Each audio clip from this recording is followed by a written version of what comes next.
Yeah. So yesterday we saw programs, few programs. Okay. Today also we'll see.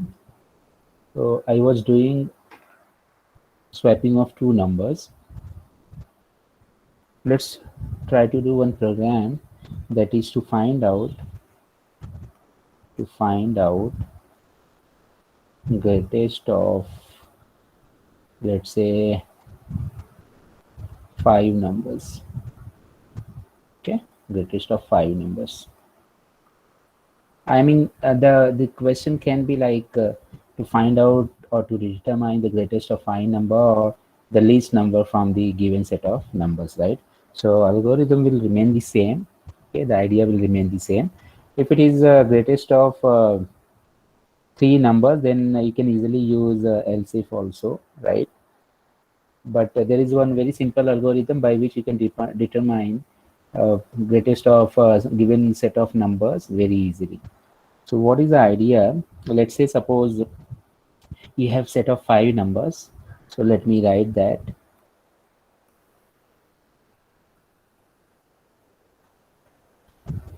right? So let's say these are the number given to you, and you're supposed to determine the greatest of these numbers. Now what we will have to do, we will take one variable, let's say max, okay, max variable, and from this set of these numbers we will take one first number, right? We'll take first number and we will store inside this, right?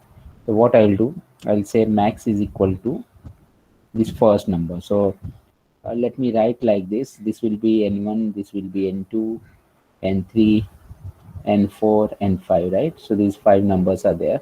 So what I'm saying that max is equal to n1. Okay? So this is my first step. After this, what I'll do, let's consider this that I am having this set of five numbers or set of five objects in a bag. Okay, I'm having inside a bag. So what I'll do, I'll take out the first element from this bag and I am substituting to my variable, right? Then one by one I'll put my hand inside this bag and I'll remove one element from this particular bag.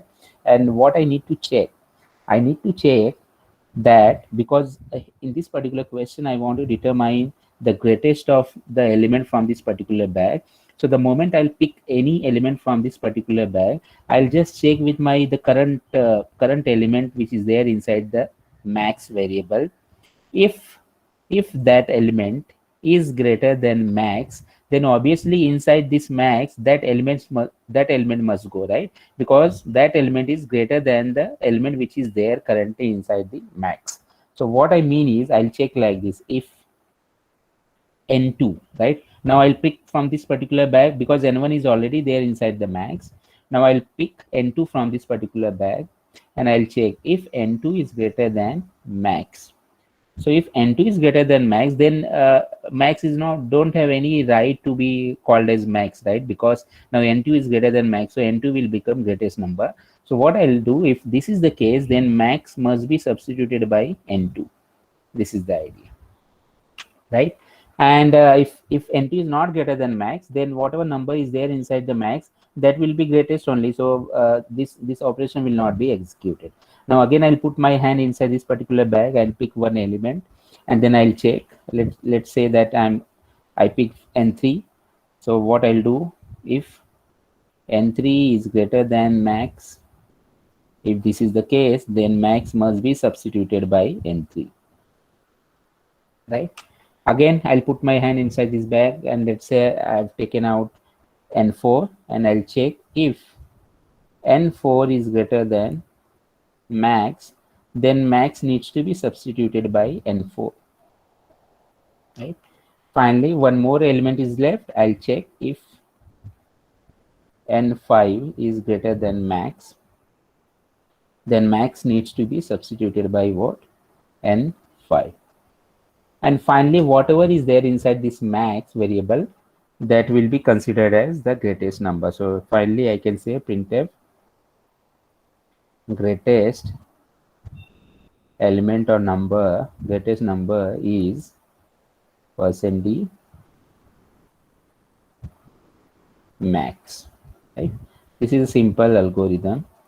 So if there are set of n numbers are given to you, you can apply this particular algorithm and you can easily determine which is the greatest number. Let's say suppose the question was like this: to determine the least number or the minimum number from the given set of numbers. Only thing what will happen, your the sign will change, right? So we will look for the element which is lesser than the mean element. So what I will consider over here, I'll declare one variable mean, and in that mean variable I'll consider first element. I'll copy that over there, or the idea is like this: I'll just put my hand inside this bag, I'll pick out any element, and whatever element is there I'll just substitute inside the mean. So I'm considering that I'm picking the n1 element and I'm substituting inside this particular variable, and then again I'll put my hand inside this bag, I'll pick out one element, I'll check if that picked element. Okay, so let's consider that is n2. If this is less than minimum, then minimum don't have any right to be called as what a minimum number, because now n2 has become the minimum number. So minimum should be substituted by n2. This is the idea. Okay, here we were checking for max. So if we are getting the current element as the max, then we were substituting inside the max variable. Now here every time we will be picking one element, and then we'll be checking whether that element is less than the minimum variable. If that is the case, then minimum must be substituted by that particular element. Otherwise otherwise it should not perform any operation. In the same question, I mean, in one question only they can ask you both the operation, like to determine mean and max variable. So you can declare two variables, right? So this you will have to go, right? You will have to go for all the elements and check one by one, and repeat this process. If both the things are asked together, then you can consider two variables simultaneously, and you can say mean is equal to max is equal to n1, right? And then for every operation you are supposed to do, for example, for every element, n2 is greater than max, then max is equal to n2, and if n2 is less than mean, then mean is equal to n2, right? So for every element you will have to write these two statements, and at the end you will find that in the max we'll be having the max element, and in the mean we'll be having the mean element. So this is a simple logic, simple algorithm by which you can determine greatest or the least number from the set of given numbers. So whether this logic is clear to all of you, or if you have any doubt, please ask me.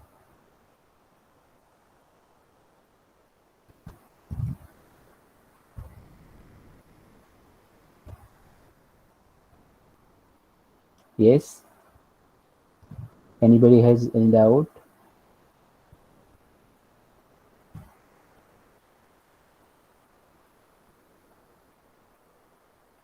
No, sir. Okay. So I think you will be able to do this and execute also. Let me go to the next problem. And the problem is like this: write a program, write a program to display Fibonacci numbers. Fibonacci numbers. Okay. So this is very important problem, or to display Fibonacci series. Fibonacci series. Now, what is the Fibonacci series? The Fibonacci series is like this. If I'll start from 1, it will be like this: 1, 1, then 2, 3, 5, 8, like this. So the third number is the addition of previous two numbers. Okay, third number is addition of previous two numbers. If you consider from 0, then this is what: 0 plus 1 will be 1, 1 plus 1 will be 2, 1 plus 2 will be 3, like this. So mostly in the exam it's given from 1. So it's like this: 1, 1, 2, 3, 5. So if I'll write that display first 5 terms, right, of the Fibonacci series, so first 5 terms will be what: 1, 1, 2, 3, 5. Clear? And Fibonacci series or Fibonacci numbers are really, they are the magical numbers, right? And you will find that they are having a lot of practical uses in our daily life also. or if you want to relate to some other kind of predictions, right? There also it plays very important role. And you will find that there is a similarity between these numbers and whatever world around is there. For example, let's say we have 5 fingers in our hand, and uh, it's present inside the Fibonacci number. So you will not going to observe any other object which will not going to follow this. I mean, which is really going to. I mean, it's not following this Fibonacci number. For example, 5 is there, so we are having 5 fingers, 5 petals are there in the flowers, right? So most, I mean, these numbers, and there is a unique similarity between these numbers and the real life objects which are there. Even you will find the lots of application of these Fibonacci numbers or the Fibonacci percentage in the share market, and this is heavily used, right? If any stock particularly falls from any particular price, and then till what price it will going to fall, or if we can mark the high and low of the stock prices, and then we can predict till which particular point it can go by the Fibonacci series. So it really has a lot of scope, right? And we will going to write today the program for the Fibonacci series. So what I was telling, that if somebody will enter n is equal to 5, right, and it's telling that display first 5 numbers of the Fibonacci series, then the answer must be like this: 1, 1, 2, 3, 5. Now, what is the logic over here? So if somehow, so the logic is very simple. First two terms addition will generate the third term, right? For example, this 5 will be generated by the addition of the previous two terms, right? So if I consider 1, 1, 2, 3, 5, let me consider this as T1, okay, term 1. This is at T2, and this is at T3, right? So I'm assuming T1, T2, T3. It's very clear that if I want to get this particular number, first of all, tell me this T3 is what? T3, how we got T1 plus T2, right? We got T1 plus T2. So if we will do T1 plus T2, we will get T3, right? Now what will happen? Once we will get this T3, after this what will happen? This will be shifted, right? This will be shifted one to the right. Now it will consider these three elements. Now the element which was there as a T1, it will get changed. The element which was there as a T2, it will going to change, right? So what will going to happen? First time T1 was 1, T2 was 1, right? And we got T3 as what? 2. Now what will happen? Since we are shifting this, so this number will become T1, right? This will become T1, this will become T2, and the third number will become T3, right? So idea is now we have to do what? T1 is equal to T2, because if you see over here, this was the T2. Now we have shifted one to the right. So now T1 has become T2, right? So what I am saying, T1 is equal to T2, and then T2 is what? Since we will shift over here, so now T2 will become this number, which earlier it was T3. Earlier it was T3. So T2 is nothing but T3. Okay. And then after this, T3, if we want to calculate, again, it will be what? T1 plus T2. It will generate me, T1 plus T2 will generate me what? 5, right? So like this, you can consider T1 as the first number, T2 as the second number, T3 as the third number to be generated. And then every time we will have to swap the numbers, right? So T1 will become T2, right? So T2 number we will put inside T1, then inside T2 we will put T3. So we will shift one number over there. And then the T3 again will be generated by summing of T1 and T2. So this is the concept. Hope you understood this particular concept. If you not understood, I'll explain it again. And by using the same simple logic, how many times you will be repeating, that many number of times the terms will be generated. So if I'll repeat 5 times, I'll apply the loop and 5 numbers will be generated. So I'll be writing the program for the same. Just check it.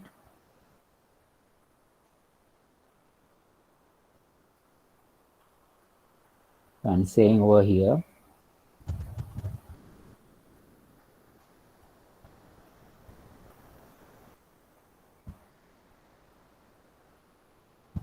int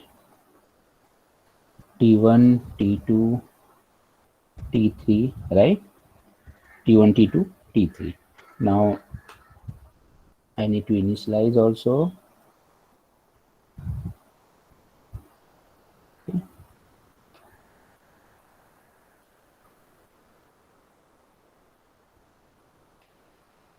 So let me first initialize, because I want these numbers 1, 1, 2, 3, 5.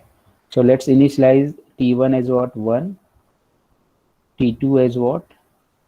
1, right? And T3, and then one n variable. Okay. And I'll ask from the user printf enter number of terms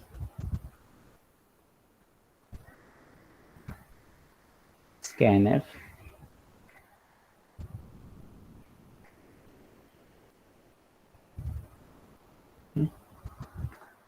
I'll require one variable for loop.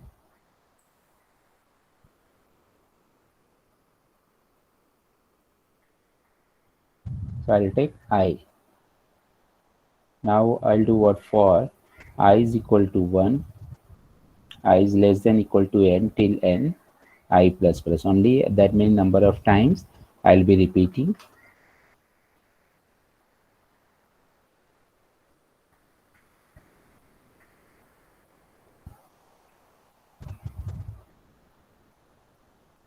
Okay.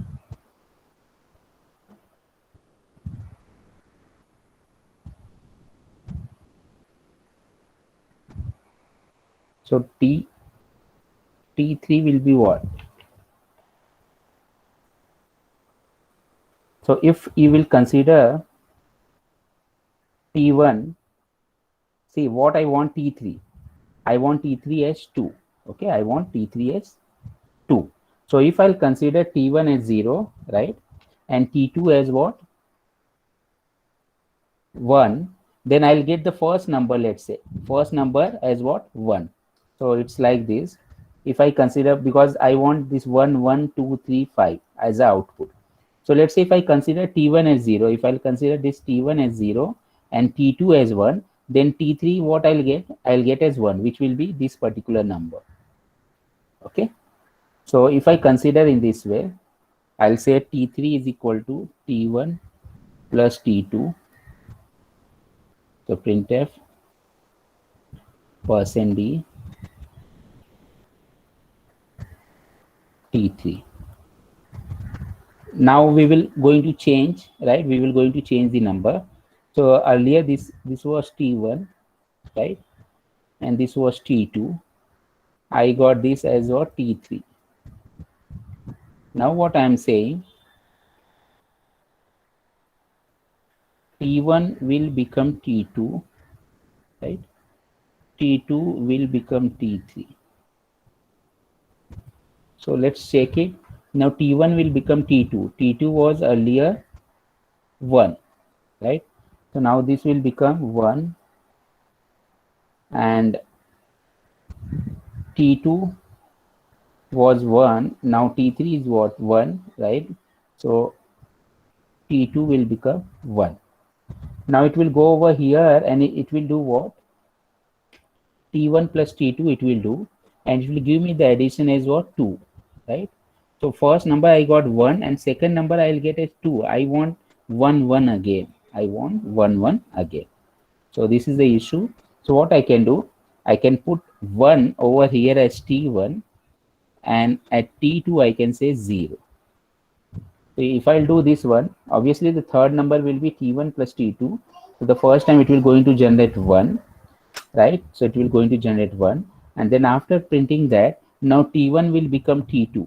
So T1 will become T2. T2 is what? 0. So this will become 0. Okay, T1 will become 0, and T2 will become T3. So T3 we have just calculated, and T2 will become 1, right? Now what will happen if we will try to calculate T3? So this will become T1 plus T2, which is nothing but it will give me again 1. So this will be 1, right? So now T3 will become 1, T2 will become 1, and T1 has become 1. Now again, if we'll try to change, it will give me the proper output. So let me show you directly.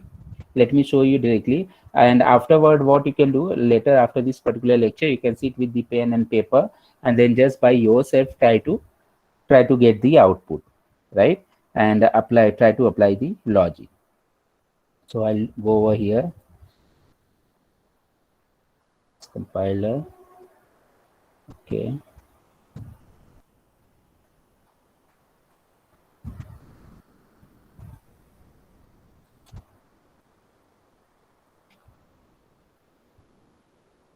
Whether I'm audible, all of you? Yes, sir. Okay, okay. So just see here. I'm saying T1. Okay, so first time I took what I want to display. I'll write over here. I want this output 1, 1, 2, right? Then 3, then 5. So first 5 terms I want. So my output should be this one. 1, 1, 2, 3, 5. So first time what I thought, let me declare, because if I'll start from 0, so it will be like the 0, 1, 1, 2, right? Then 3 and then 5. If I consider this as my T1 and the second one as my T2, so I am saying T1 is equal to 0, T2 equal to 1, T3, and then I require one I and N variable. I'll say printf enter number of terms, right? Scanf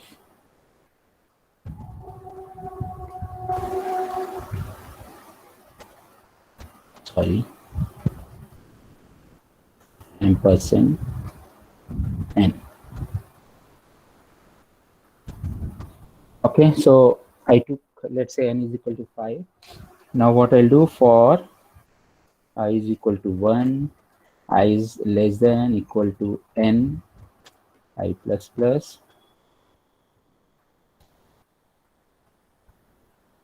So it will going to repeat 5 times, and simply I've written this particular loop to just repeat the task 5 times so that I can get the 5 terms.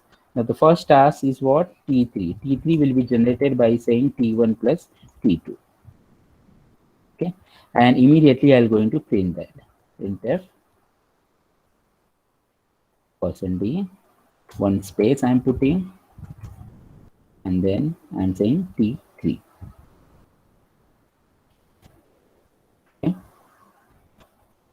And after this, since now the first, which was the T1, now T2 will become T1 and T3 will become T2. So remember this, T1 will become what? T2, and T2 will become T3, right? And this will again repeat. It will go over here, and again it will going to give me the sum. So let's see what will be the output.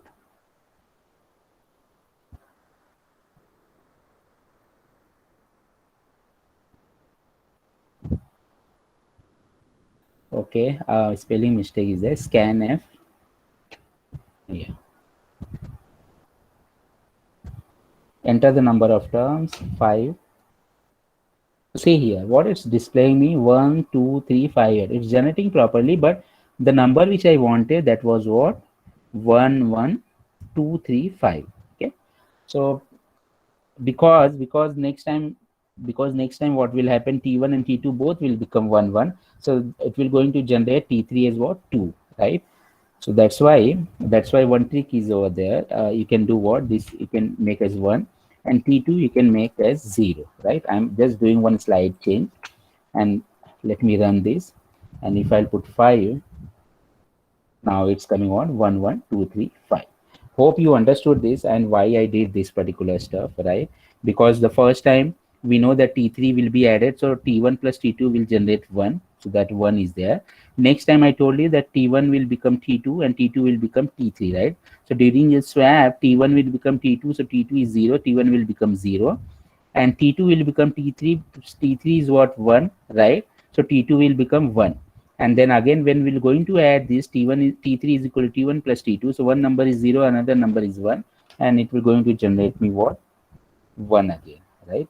So this is a little bit trick. I hope you understood this. Yes, all of it clear?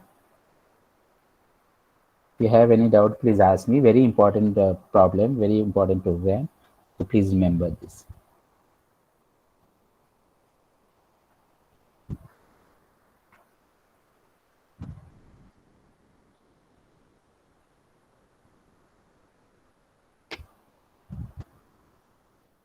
Understood, all of you? Okay.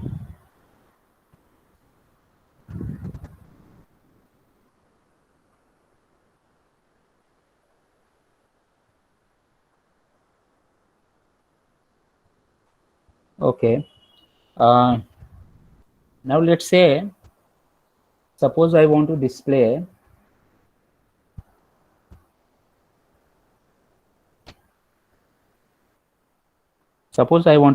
all the Armstrong number. Okay, all the Armstrong number. So from 100 to the Armstrong number is there in the 3-digit formats. So up to 1000. Okay, 100 to 1000. Well, so I'll not consider 1000. Let's say till 999. Okay, so 100 to 999. I want all the Armstrong number. So basically, you are supposed to print all the Armstrong number which are there from 100 to 999. So how are we going to do? So first of all, for this particular problem, you must know what do you mean by first of all Armstrong number, which I've explained. I have done the program also. So Armstrong number is like this. If 153 is there, if I separate out all the numbers and I'll do the cube of each and every number and sum, then I must get the same number back. Okay, I must get the same number back. So that number will become Armstrong number, and this kind of number we have to find out from 100 to 999. So obviously, what you will going to do? You will going to do what? You will going to check first 100, right?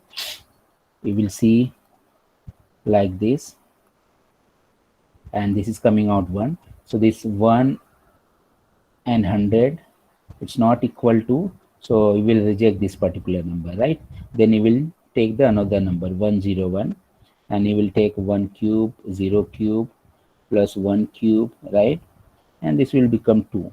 So again, you will compare. If this is not equal, you will reject this number.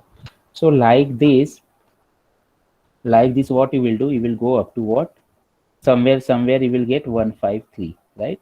So 153, 1 cube, 5 cube, 3 cube, you got 153. You will match this. Okay, we're going to match this, and this will become equal. So once it will become equal, you will going to consider this. Immediately you will going to print it, right? And then you will go for 154. So 154, it will not going to match, so you will reject this. Like this, you will go on till 999, right?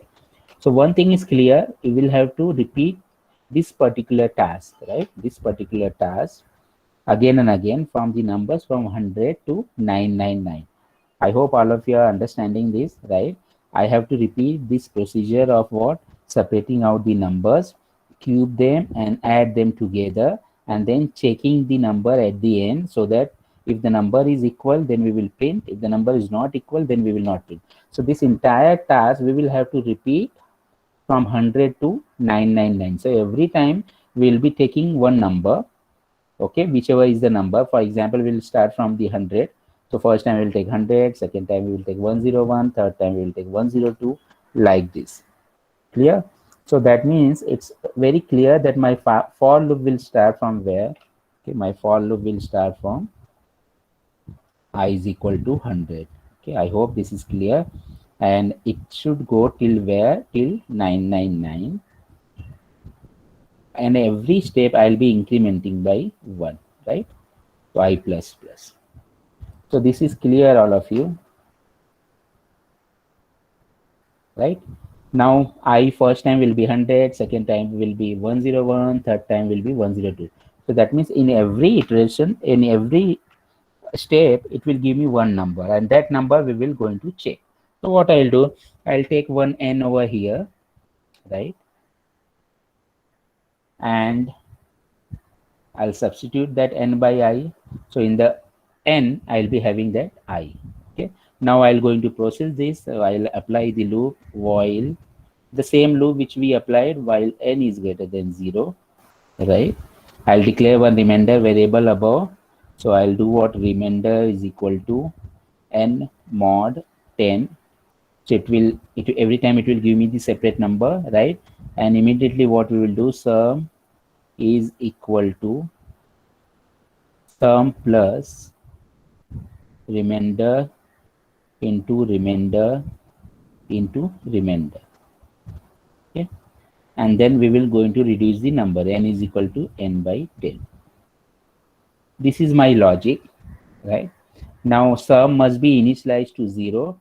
So every time I'll be initializing sum as 0, right? Otherwise, in the same sum, it will going to add the another sum also and will not be able to get the proper sum. So sum must be initialized by 0. Then once we'll get this sum, okay, entire sum, then it's our responsibility to check whether this number is what equal to this I or not, right? The number which we have taken originally, like the first time the I will be 100 and we substituted inside n, right? So n will definitely will reduce to 0 finally. If you remember in that particular problem, I did what? I declared one variable that was n underscore copy. I copy that number so that at the end I can just check it out that this number is equal to the sum which we are getting. Okay, equal or not. If that is equal, then that means what? That number is an Armstrong number. So at present, no need to declare the n underscore copy because in I already we are having that number. So what we can do over here, after this, I can check if I is equal to sum in printf %d one space sum, right? Sum or I, whatever you want, and then simply you can close this bracket. So this will be my logic, and then it will go again above. Now this time I will be what? 101, right? Sum again initialized by 0, and n will become 101, and then this process will happen. At the end we're going to check it. So this is a simple logic. By writing this particular logic, we'll be able to display all the Armstrong number which are present from 100 to 999.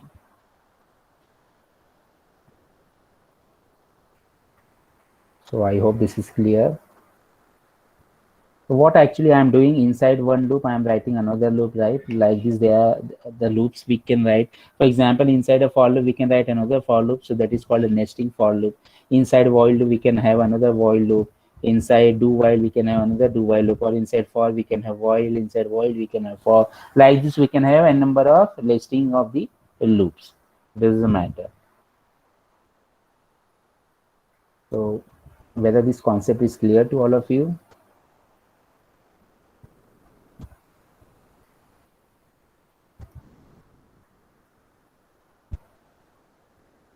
If this is not clear, please ask me. So why did you do T2 equal to 0? I did T2 equal to 0 because in the next step, what will happen? T3 will be, if I'll take T2 as 1, so T3 will become T1 plus T2. So T1 plus T1 is 1, T2 is 1, right? So T3 will become 2. I don't want 2. The second place also I want 1. So if T2 is 0, once I'll swap T1 as T2, so T1 will become 0 because T2 number is what? 0. And T2 will become 1 because T3 we got just now as what? 1. And then we will going to sum T3. T3 will become T1 plus T2. So T1 is 0, T2 is 1. Again, we will get 1. And for that only, for that particular trick purpose, I did what? T2 I have taken 0. That's it. I hope, Asad, you understood this. Yes, sir. Yeah.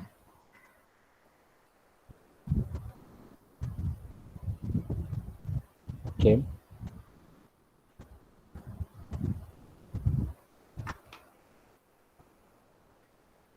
So you can check this one, right?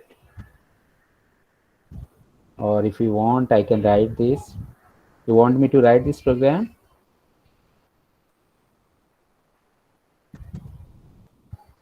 Yes, or should we move ahead?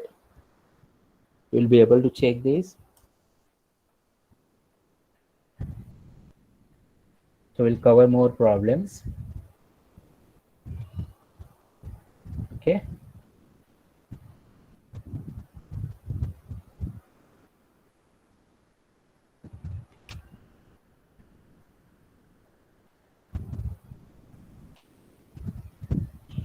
Similarly, if somebody will say print all the prime numbers,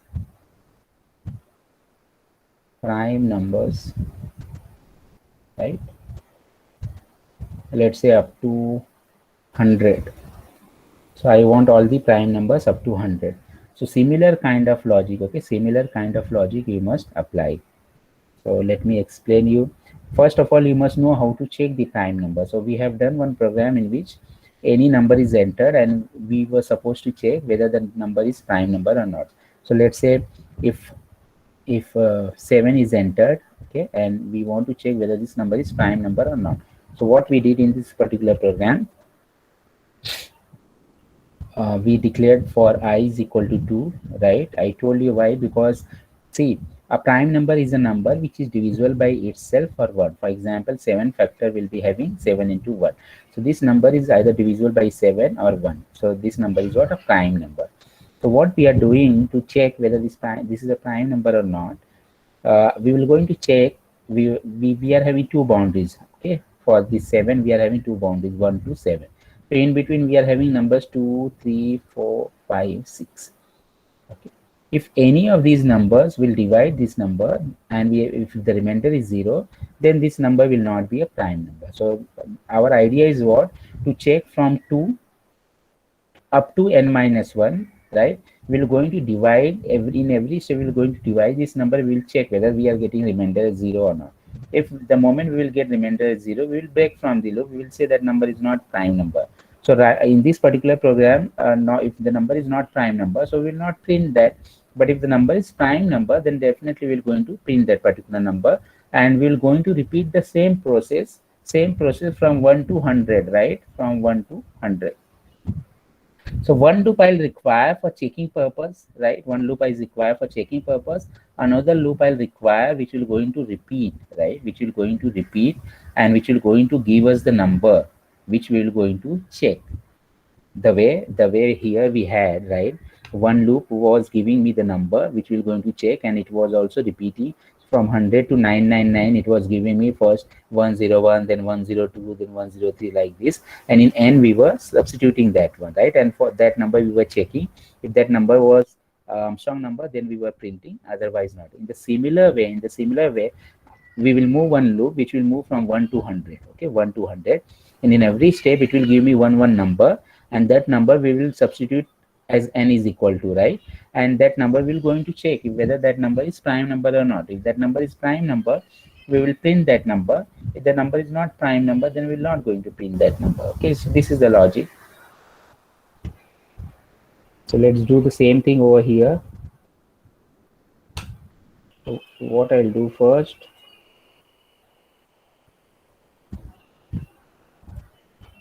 so first of all, very important, that is I'll have to take from I is equal to 1, right? So 1 we will not consider, okay? We will start directly from 2, right? Because 1 is not a prime number, it's a co-prime number. We will not take 1 because 1 will be going to divide, right? So I will start I from 2. It will go up to 99, or you can take 100 also, right? If it's still 100, yeah, so it's 100, and then I plus plus. So every time we'll be incrementing by 1, and this loop will going to repeat from 2 to 200. Every time it will give me one number, and we will going to check. Here what we will do, we will take n is equal to I, right? So let's say in n we'll be having that particular number, okay? And even if we not declare this, then also we'll do. But let's take this n is equal to. So from here I'm making your the same question like your previous question, right? I mean, in which we took one number from the user, and then so this is like a user is giving me one number. Now my responsibility to check whether this number is prime number or not. So we will have to write one more loop. So I'm writing one loop. Let's say for k is equal to 2, k is less than equal to, right, less than equal to what, n minus 1, right? because if 7 is there, then we will start from 2 and we will go up towards 6, right? So n minus 1 k plus plus, and in this what we will do, we'll check if n mod k is equal to 0. If n mod k is equal to 0, then we will break it, right? Immediately we'll break it.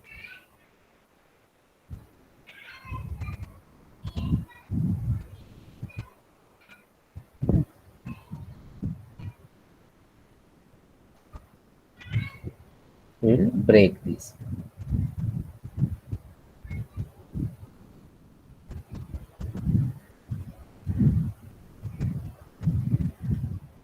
If the loop is broken by this break statement, that means this number is not a prime number. But if somehow this number, I mean this loop will going to break by itself only, then definitely that number has reached up to that particular number. I mean the k has reached up to that particular number. Just 1 minute.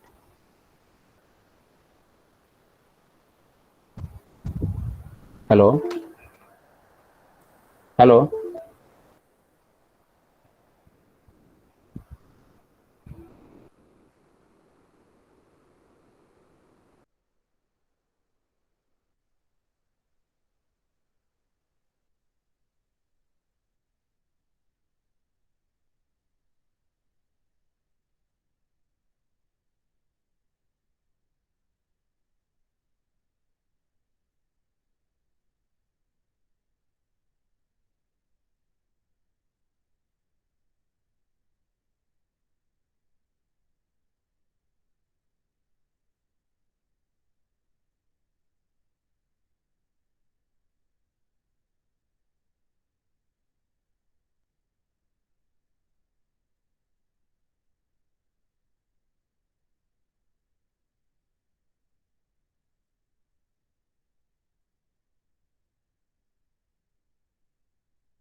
Okay. So I was explaining you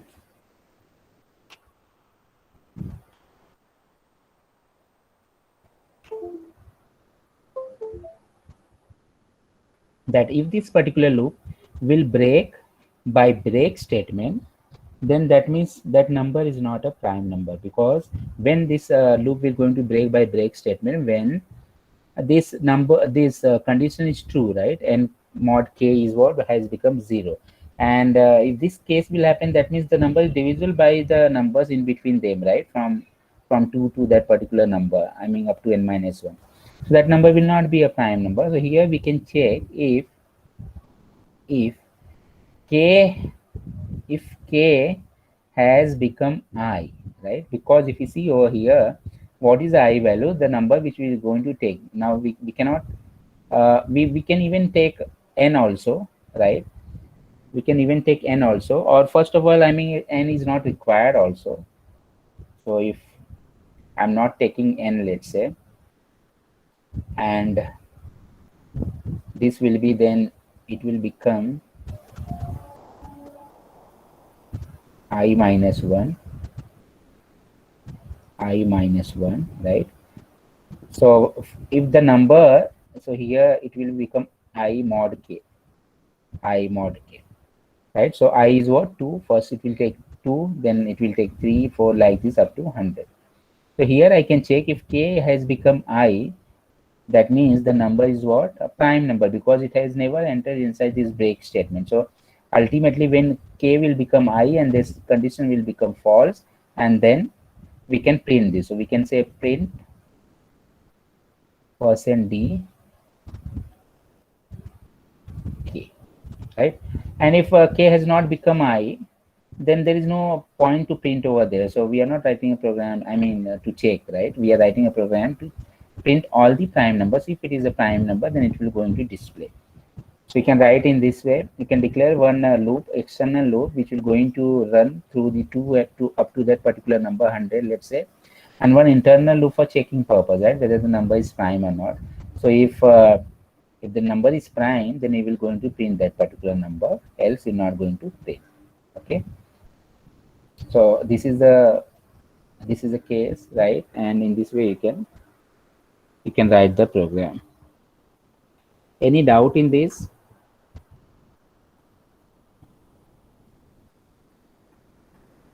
So later you can practice this particular program, and if you have any doubt, definitely we can sort it out in the next lecture. But you will have to write the program. Okay. If you really want to learn the programming, then there is no other way. You will have to sit along with your desktop or laptop, and you have to practice the program. Okay?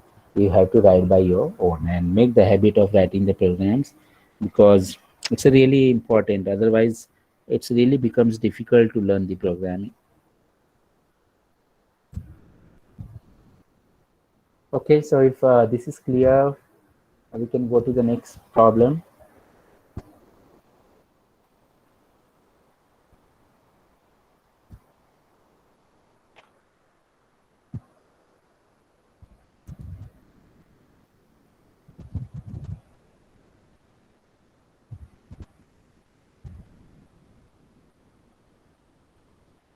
So what we can do now, we can print the patterns, right?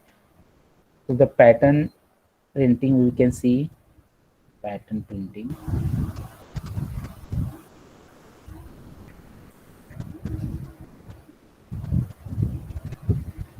So pattern printing, I've divided into different types. So like the first type we're going to see. So even if you remember the type, we'll be able to do type 1. So type 1, I'm making this kind of pattern. Okay. If you see, this is a right angle and it is left aligned. Okay, left aligned. All the elements are there left aligned, and the right hand side we are having like this. Okay. So I can say this is left aligned, right angle, straight triangle. Okay, right angle, straight triangle. So this is my first type, left aligned, right angle, straight triangle.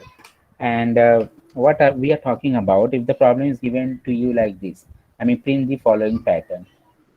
So 1 star, then 2 star, then 3 star, then 4 star, finally, let's say 5 star.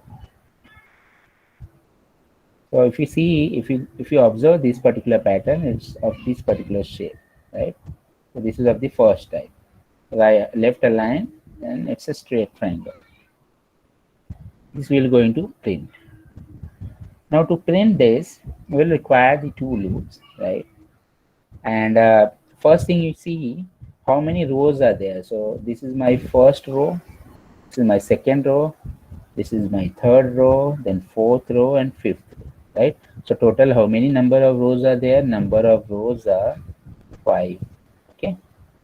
And let's check how many columns are there. So this is my first column, second column, third column, fourth column, and fifth column. There are total 5 columns. Right? 5 rows, 5 columns. Now the thing is what? One loop we will write to change the row number. Okay. So for example, when we first time will be in the first row, second time will be in the second row, third time will be in the third row, then fourth time will be in the fourth row, and fifth time will be in the fifth row. So one loop I'll write like this, very simple, for I equal to 1. How many times? I is less than equal to 5, because I'm having 5 rows So I less than equal to 5, I plus plus, right? So first time it will be 1, that means I am in the first row. Second time it will be 2, that means I will be in the second row, like this. So I have written one for loop, right, for going into different rows. Now what is the idea?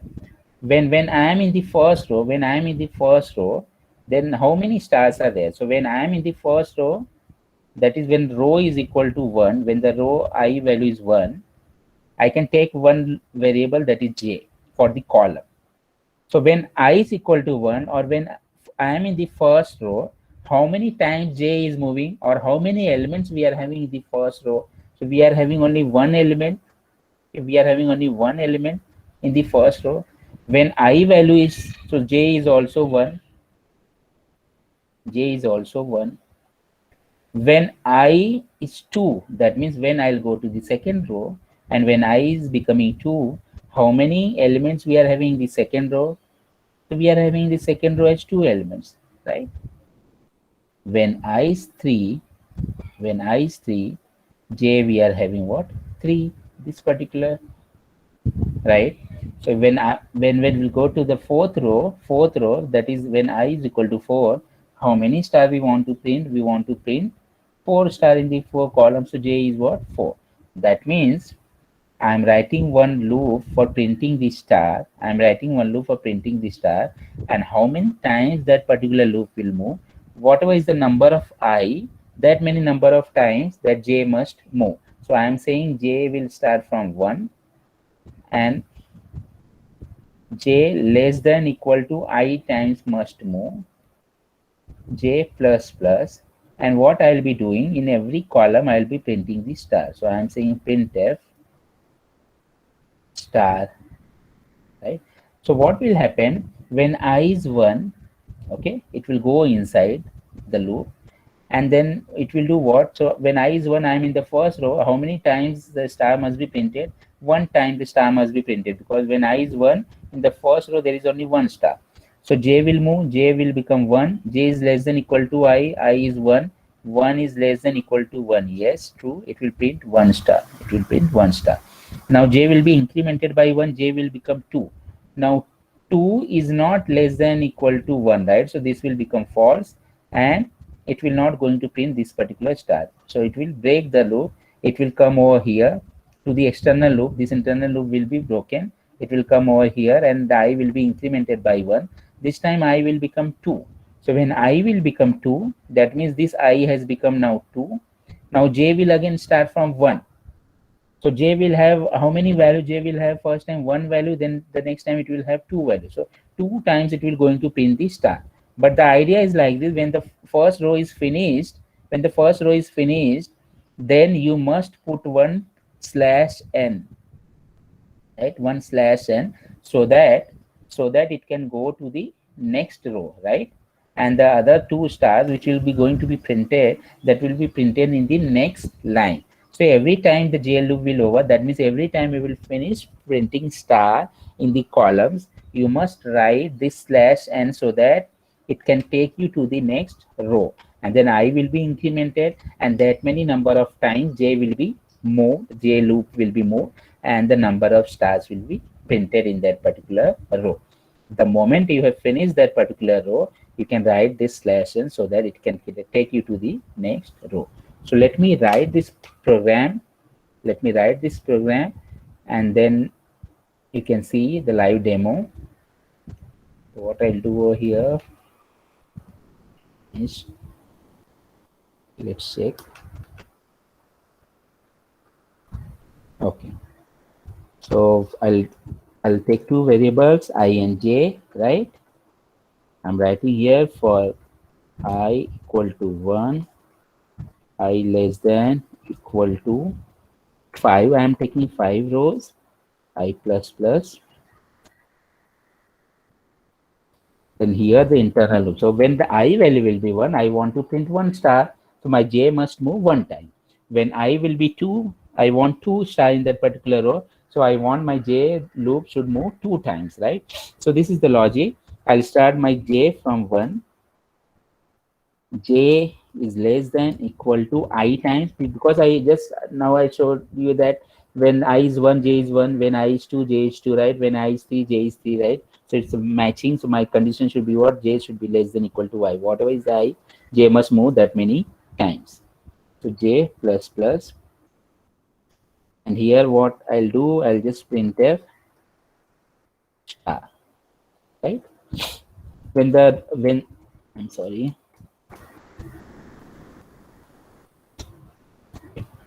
So when this loop will over, when this particular job is done, that means one entire row is finished, then I must printf 1 slash n. Okay, 1 slash. This will do my job, right? Once one row is finished, then I'm printing slash n so that it can take to the next row. So let's try to see this. What will be the output? So if you see, in the first row we are getting 1 star, in the second row we are getting 2 star, 3 star, 4 star, 5 star, and if you see it is a left aligned, okay, it's a left aligned and right angle triangle, right? And it's a straight, it's not inverse. So that's why I gave the first type as what?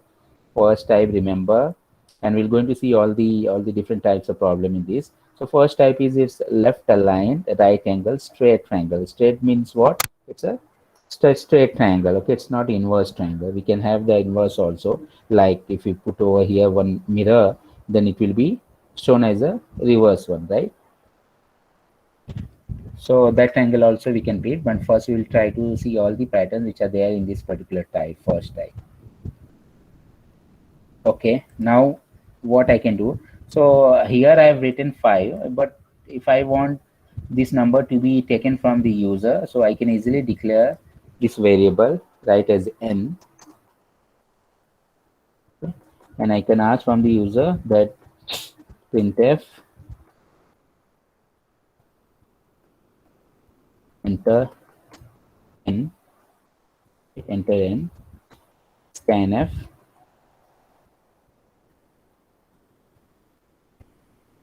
%d ampersand n, right? So till n row I want, so here just I will replace 5 by n, right? This particular program will ask me how many number of rows I want. I'll run this. It's telling me enter n. If I'll enter 5, it's not taken. One more time I'll run this. 5. Okay. 8. Right. So I'm asking a number from the user, and that many times I'll going to move my loop. Okay. So this is regarding printing of the stars. Then let's say suppose I'm having this way.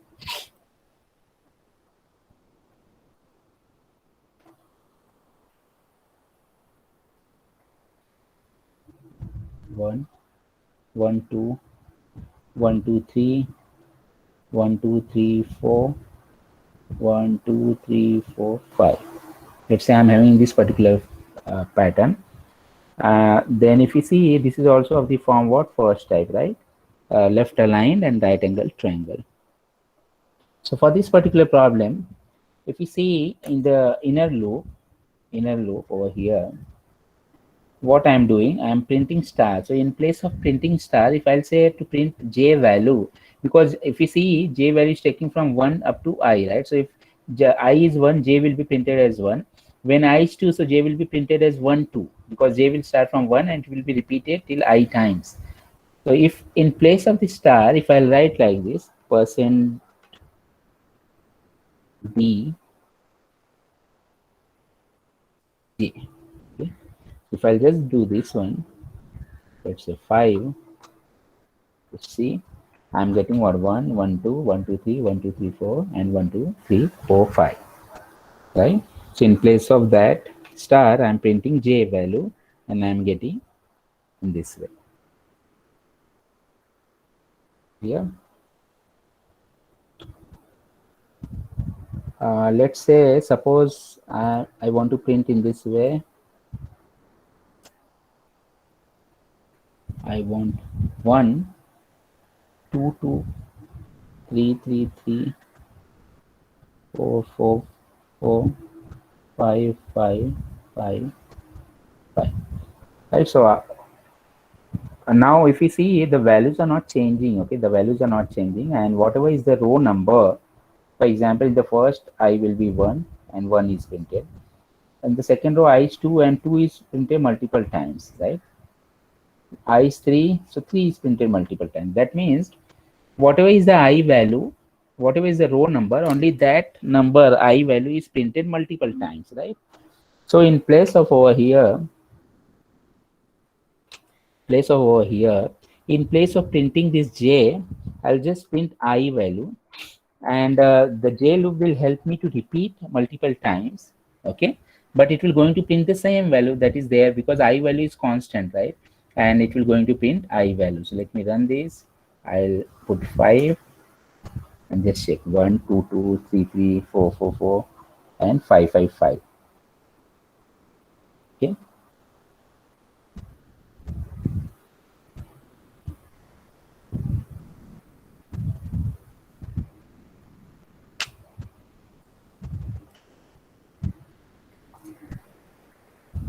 so like this we can make different types of numeric patterns, right? And you're supposed to print that here. Let's say suppose the pattern is like this: 5 5 4.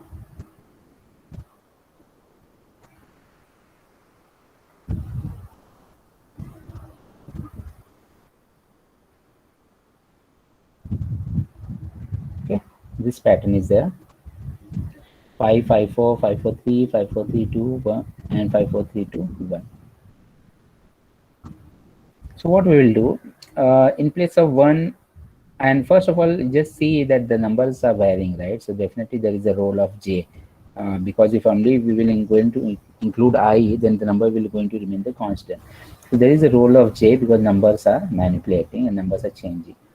So then in the first row we are having 5, in the second row we are having 5 4. For this one, what we can do,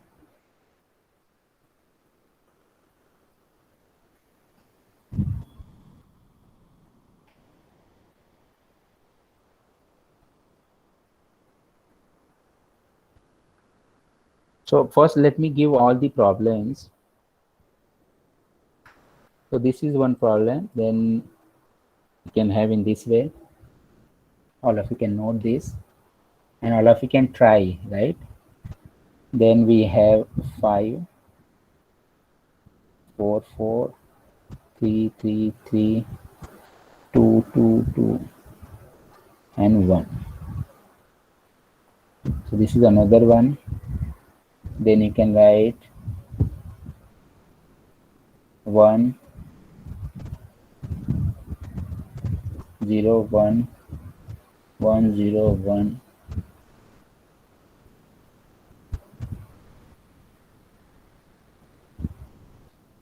Okay, next 0.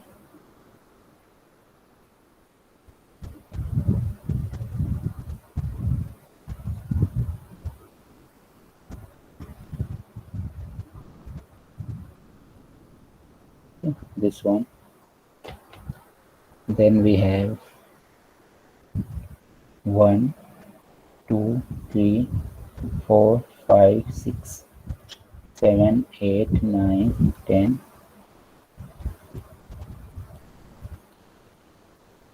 Okay, this one.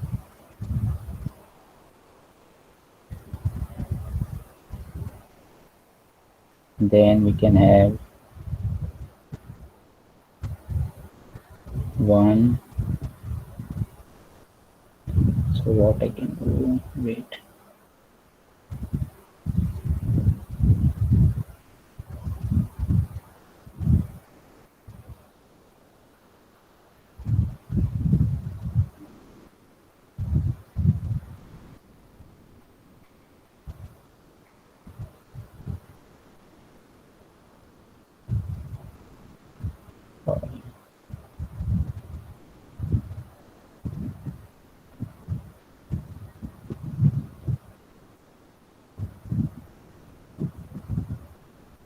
This one, or or this can also be given in this way.